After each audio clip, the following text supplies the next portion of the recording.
jihad. Iya. Nah, kira-kira Ustaz, dengan bagaimana kita bisa memotivasi bahwa sesungguhnya kan kadang-kadang begini ya. Definisi jihad, mohon maaf nih sekali. Iya. Hari ini ada orang yang bisa menganggap bahwa bunuh diri itu jihad, Ustaz. Kan teka bayangnya Allahu Akbar beleduk. Wah, innalillahi kan eta mah. Kumaha eta kira-kira Ustaz? Ya. Kalau bunuh dirinya di mana dulu? Kalau bunuh dirinya di tempat musuh, kalau bunuh dirinya di medan perang, Ya. kebetulan kita masuk ke sarang musuh, karena untuk supaya peperangan kita menang dan peperangannya untuk agama Allah, kita meledakkan diri, bunuh diri, ya syahid. Nah, kalau kemarin kan bunuh dirinya di Jalan Tamrin, tahu Ustaz? Kumaha eta? Ya banyak terjadi ya. Itu mindsetnya yang salah. Iya. Mindsetnya yang Jadi salah. jihad itu di Jalan Tamrin. Berarti seolah-olah dia itu mengira bahwa dia meyakini bahwa orang yang ada di sekitar dia itu adalah musuh. Oh, oke. Betul nggak? Betul. Ya. Berarti dia meyakini bahwa orang-orang yang dia ledakan itu, yang mati dengan ledakan itu musuh.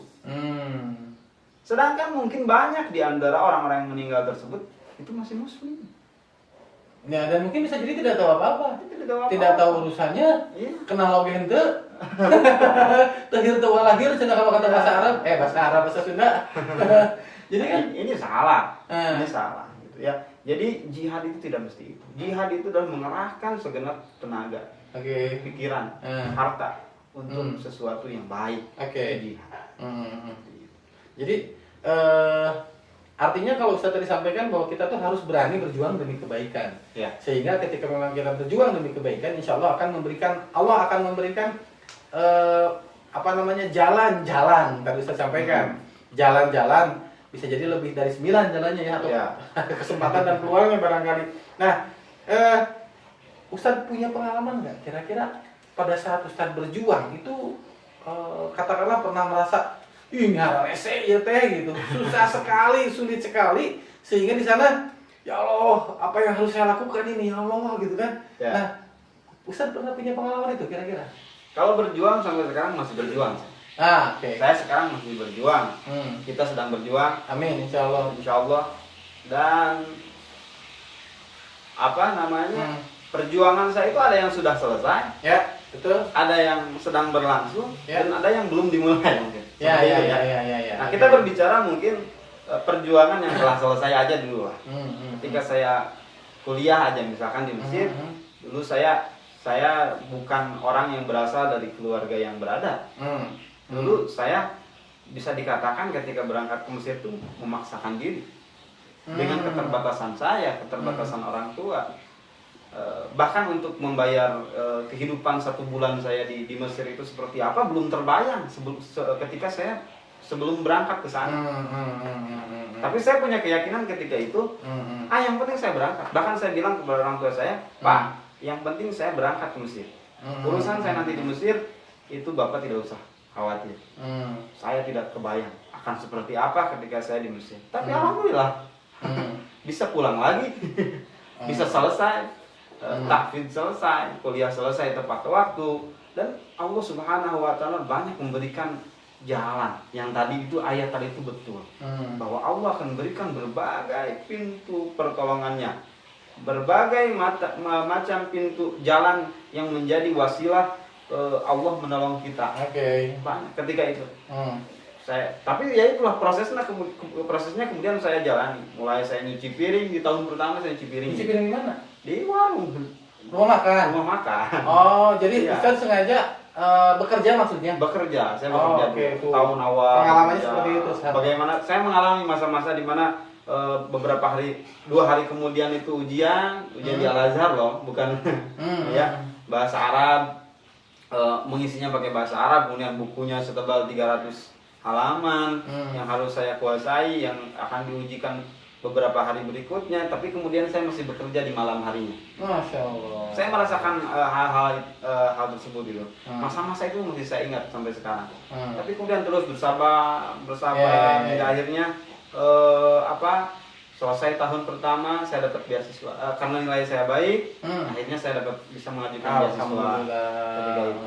Jadi orang tua tidak memberikan uang bulanan kepada saya, tapi ada aja untuk makan, untuk bayar tempat tinggal, dapat beasiswa sampai akhir, sampai tiket pesawat saya dikasih sama tiket pulang itu saya dikasih dari pihak yang memberikan beasiswa. Masya Allah, alhamdulillah. Dari Kuwait. Ya? Rumah Zakat Kuwait. Jadi paling tidak Ustadz juga pernah mengalami hal tersebut. Jadi mengalami. mungkin pengalaman buat catatan saja buat sahabat Arifah dan sahabat Uma. Kalau ada yang ingin tanyakan nih pengalaman Ustadz tadi, jadi terkait apa yang disampaikan oleh ayat tersebut bahwa Ustadz mengalami hal tersebut, sehingga jangan pernah khawatir bahwa kita bagaimana kita ingin berjuang di jalan Allah, sehingga insya Allah Allah akan memberikan pertolongan yang dari berbagai macam peluang dan kesempatan. Oke Ustadz, sudah 3 tadi. Satu lagi, silakan. Yang keempat Ustadz barangkali. Ya, yang terakhir adalah umat Islam itu harus memiliki keyakinan, memiliki visi yang besar, bahwa dalam kehidupannya di dunia ini tujuannya bukan hanya dunia semata. Mindset pola pikir umat Islam pada zaman sekarang harus fid dunya hasanah wa fil akhirati hasanah. Sukses di dunia, bahagia di akhirat. Jangan cuma sekedar kita mengejar dunia terus menerus. Kita kejar dunia, dicarilah, kemudian kita sibuk, waktu kita dihabiskan untuk dunia, tapi tidak ada waktu untuk akhirat. Gitu. Tapi Rasulullah SAW, para sahabat juga mencontohkan supaya kita itu bisa mulia di dunia, juga mulia di akhirat. Banyak di antara sahabat-sahabat yang selain mereka itu menjadi khalifah. Khalifah kan jabatan dunia. Ya, gitu ya, presiden seperti sekarang atau gubernur. Banyak sahabat yang jadi gubernur. Tapi kemudian di sisi lain mereka adalah orang-orang yang taat, orang-orang yang dermawan, orang-orang yang bisa mewakafkan sesuatu yang luar biasa untuk manusia. Seperti itu. Itu sebenarnya. Jadi paling tidak ada visi yang dimiliki oleh kita sebagai umat Islam, khususnya umat Islam di zaman now, para Muslim millennials, bahwa memang kita harus punya visi atau punya misi di mana bahwa tujuan keselamatan kita tidak hanya di dunia saja, tapi tujuan keselamatan kita lebih kepada tadi di akhirat juga kita harus punya keselamatan. Berpikir untuk bagaimana kita selamat di akhirat, entong di dunia aku selamat ya, tapi di akhirat bagi orang kudu selamat, kan begitu, kurang lebihnya seperti itu. Nah, begini Ustaz.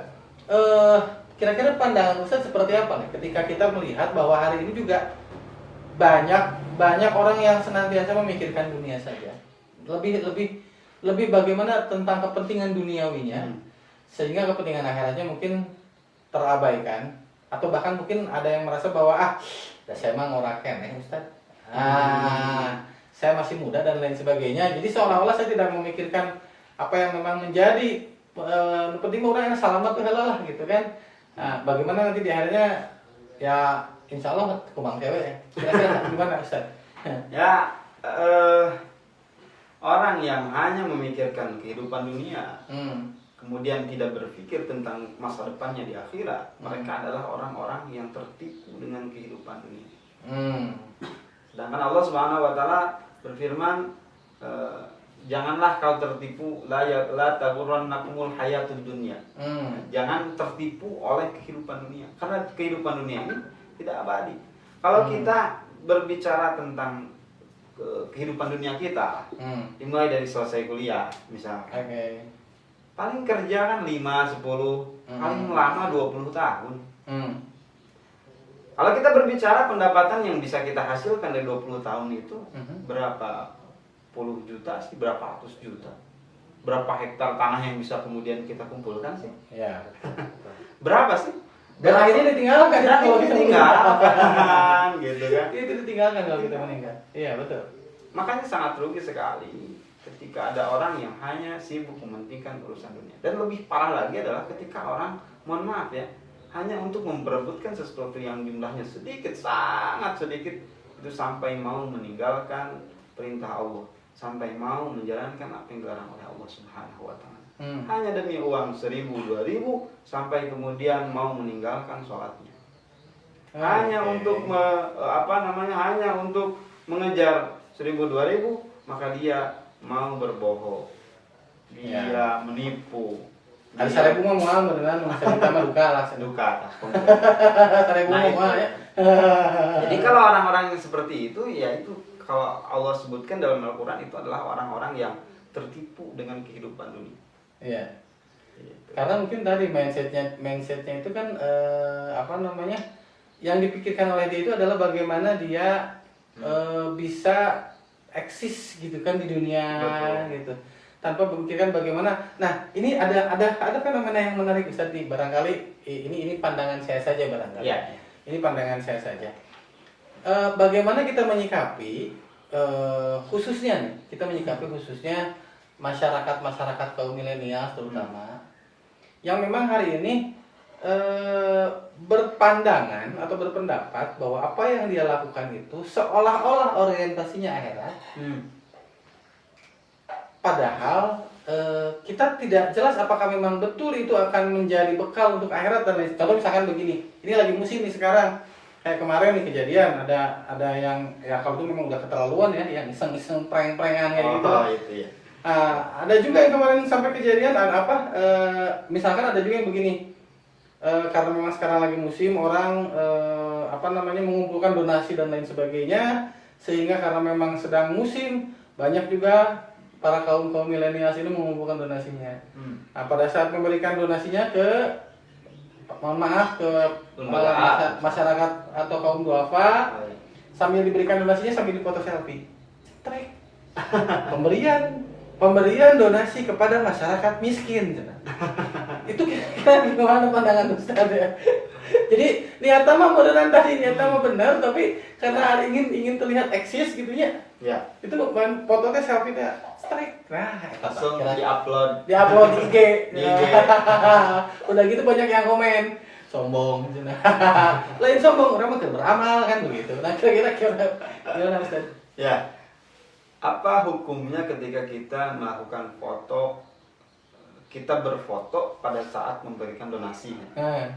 Saya pribadi melihat tergantung kondisinya. Kalau kondisi kita sebagai panitia yang mendapatkan amanah dari masyarakat untuk bukti dari umat, ya. Supaya kemudian amanah tersebut disalurkan kepada yang berhak menerimanya, kita foto sebagai bukti supaya betul-betul bahwa kita itu menyampaikan, tidak jadi masalah. Tapi dan tekio oke gak ya? Nggak usah lagi gitu. Kayaknya kan nggak sambil selfie gitu kan? Ya, kalau panitia kan gitu ya. Kalau panitia mah kan nggak kayak gitu. Tapi kalau posisinya kita nih yang memberi, kita kasih pemberian kita kepada orang lain, lalu dengan menyengajakan diri kita berfoto supaya tadi terlihat eksis, gitu kan? Terlihat eksis, terlihat kita itu berinfak, terlihat kita bermohon, itu yang bermasalah. Nah, tapi mungkin ada penjelasan juga, bukan penjelasan ya, ada pembelaan barangkali terutama dari para yang sudah merasa bahwa influencer lah, saya influencer atau saya ini banyak pengikutnya. Yang saya lakukan ini dalam rangka mengajak mereka loh gitu, dalam rangka mengajak masyarakat, kita lepas tadi kan, diingatkan, mungkin ada yang mengingatkan, oh gitu aja ria kan gitu. Enggak kok, saya beramal, saya kikiannya dalam rangka ngajak gitu. Nah itu kira-kira ada pandangan khusus nggak? Kita itu kan hanya diwajibkan untuk menghukumi sesuatu yang zahir, sesuatu yang terlihat oleh mata, sesuatu yang tampak kasat, yang tampak di depan mata. Sesuatu yang di luar itu kita tidak ada kewajiban untuk bukan hak kita untuk ngejudge ya. Hak kita untuk ngejudge, cuman kita harus harus mau gimana ya? Ya intinya kita harus menjaga hati kita lah. Ketika melakukan hal tersebut, karena Rasulullah sendiri kan mengajarkan ketika tangan kanan memberi, tangan kiri nggak usah tahu lah gitu. Gitu ya. Itu etika dalam memberi. Kalau pemberian tersebut sifatnya pribadi. Ketika pemberian tersebut sifatnya pribadi, cukup Allah saja yang menjadi saksi lah. Ya, jadi betul. Catatan lagi nih buat para sahabat Umar dan sahabat Arifah, bahwa hari ini ketika memang kita ingin berdonasi, niatnya lillahi ta'ala. Artinya tujuannya untuk keridhaan dari Allah. Nah, tidak untuk menambah follower di akun sosial medianya dengan pepotongan jika gitu ngara loba follower. Dan Nabi Muhammad wage nggak punya akun sosial media geningan banyak followernya ya gambarnya seperti itu.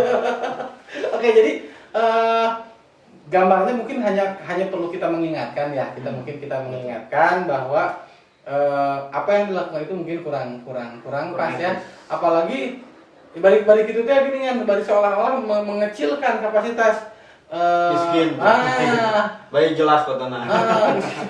Kaum duafa senakan gitu. Nah, oke. Sahabat Ummah, sahabat Arifah sekalian, masih ada beberapa saat sesi kita. Jadi kita akan teruskan ke perbincangan ringan di sore hari ini. Namun sebelum kita meneruskan, apabila sahabat Ummah dan sahabat Arifah ingin menyampaikan pertanyaan, silahkan bisa menyampaikan pertanyaannya di kolom komentar. Nanti mungkin akan dijawab oleh Ustadz.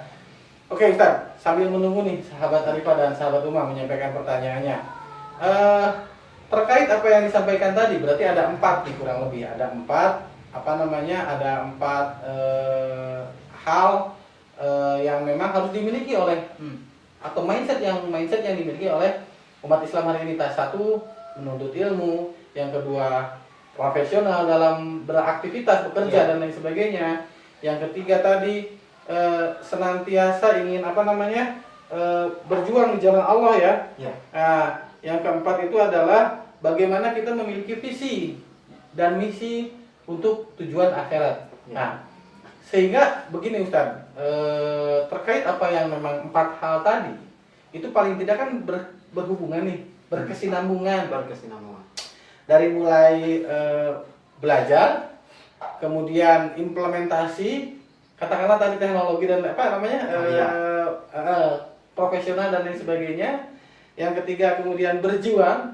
Nah, yang keempat akhirat. Nah, kira-kira nih Ustadz, dengan kondisi hari ini, mungkin nggak suatu saat umat Islam itu bisa menguasai dengan apa yang memang menjadi mindset yang tadi disampaikan, sehingga apa yang dimiliki oleh umat Islam hari ini, pengetahuannya, profesionalismenya, motivasi atau giroh untuk berjuangnya, sehingga bisa menguasai teknologi yang mana akhirnya bisa memberikan manfaat oleh umat Islam dan paling tidak bisa mengembalikan kejayaan umat Islam di zaman dulu. Kira-kira pandangan Ustaz seperti apa? Saya yakin kalau umat Islam ini kemudian mau berpegang teguh dengan ajarannya, mau berpegang teguh dengan nilai-nilai yang ada dalam Islam, itu saya yakin umat Islam ini akan maju. Umat Islam ini akan maju. Dan ini sudah dicontohkan oleh pendahulu-pendahulu kita. Oke. Ya. Kita kenal mungkin dulu ada yang namanya Ibnu Sina. Ya, betul. Beliau adalah dokter. Tahu mungkinnya kalau kenal enggak? Tahu mungkin. Kalau kenal enggak? Kalau kenal enggak ya? Iya. Ada namanya Qanun fit Tibb. Kitab undang-undang tentang pengobatan. Ada ya. Betul. Itu sampai digunakan di Eropa itu sampai abad ke-17 masih digunakan. Ya, betul. Ibnu Rus dikenal dengan Avicenna ya, kalau tidak salah. Nah, Ibnu Sina ini bukan cuma sekedar tahu ilmu kedokteran saja. Ya. Itu ilmu agamanya juga hebat. Qurannya juga hafal itu. Ya. Ibnu Rus juga sama. Beliau selain menjadi ahli filsafat, beliau juga ulama fikih. Punya kitab fikih namanya Bidayatul Mujtahid. Artinya ini ada tawazun, keseimbangan dalam ilmu. Nah, seperti inilah yang kemudian yang akan mengantarkan umat Islam ini menuju masa kejayaannya seperti itu.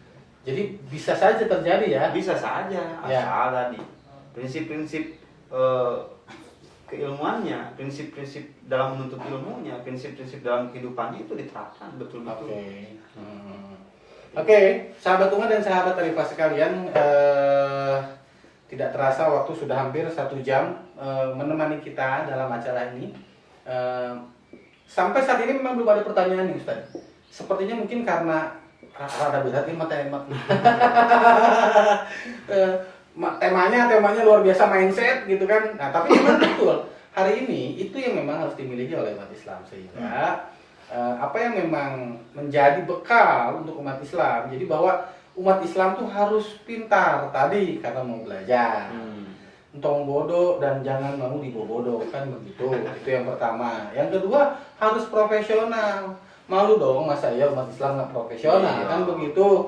Katakanlah sama kaum non atau umat-umat non muslim. Jadi catatan juga buat sahabat umat dan sahabat Arifah, terutama yang merasa menjadi umat Islam modern, nah, atau umat Islam milenial kategorinya. Umat Islam itu harus profesional, sehingga tadi ketika memang profesional akan dinilai dinilai lebih atau memiliki nilai yang lebih dipandang orang dan lain sebagainya. Yang ketiga, jangan pernah berhenti atau mengurangi semangat untuk berjihad atau berjuang. Nah, sehingga dengan perjuangannya itu nanti akan bisa memberikan manfaat yang banyak, paling tidak buat dirinya sendiri, kan gitu. Dan yang terakhir adalah bagaimana visi dan misi umat Islam itu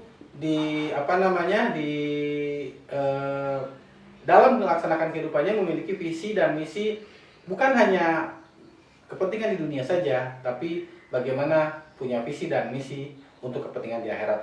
Kurang lebih seperti itu barangkali Ustaz ya.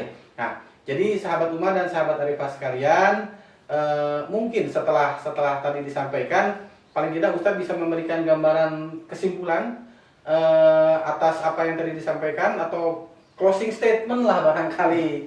Nah, untuk tema ini termasuk silakan menyampaikan pesan-pesan untuk para viewers. Silakan Saya Ustaz. simpulkan bahwa perbuatan manusia itu cenderung melakukan sesuatu yang dia yakini kebenarannya. Manusia itu diarahkan perilakunya itu oleh mindset dan pikirannya. Oke. Ketika mindsetnya buruk, maka karya atau pekerjaan yang dihasilkan akan buruk juga. Ketika mindsetnya baik, maka hasilnya juga baik. Oke. Maka umat Islam, terutama umat Islam milenial, generasi muslim milenial, kita ingin mengarah kepada kemajuan dalam kehidupan kita, dalam kehidupan teknologi maupun kehidupan sosial bernegara, atau dalam kehidupan masa depan agama Islam ini, umat Islam ini ke depannya. Kalau kita ingin mengalami kemajuan, maka hendaklah kemudian kita menanamkan mindset positif dalam diri kita. Mindset yang bersumber dari ajaran Rasulullah SAW, baik yang tercantum dalam Al-Quran maupun hadis. Tidak hanya 4 sebetulnya, masih banyak mindset yang Allah dan Rasulnya ajarkan bagi kita, tapi paling tidak 4 hal tersebut yang saya bahas, yang saya rasa penting, dan saya rasa cukup ketika 4 hal ini kita pegang, maka insya Allah kita akan mengarah kepada kesuksesan dunia dan akhirat. Amin. Amin ya Allah ya Rabbal alamin.